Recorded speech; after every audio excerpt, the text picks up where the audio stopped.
با مقصد ترغیب تشکل طرز حیات سالم و دعوت نمودن نورسان جوانان به ورزش با اقدام مکتب ورزشی کودکان و نورسان ناحیه واسه روز 6 سپتامبر در ناحیه واسه دوی عمومی شده گذشت. این چهاربینی ساعت 6 صبح آغاز یافته در اون نفران سن و سال گوناگون اشتراک نمودند.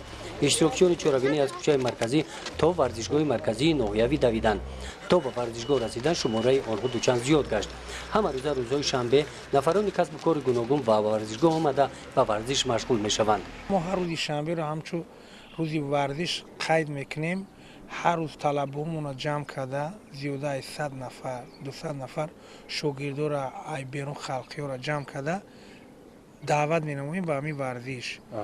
میتوزیم تخته اومده به استادیوم روی کلون قطیرا را می یک طرف رو قطی دویده اومده به استادیوم همینجا یک قریب یک کیلومتر یک نیم کیلومتر میتوزیم.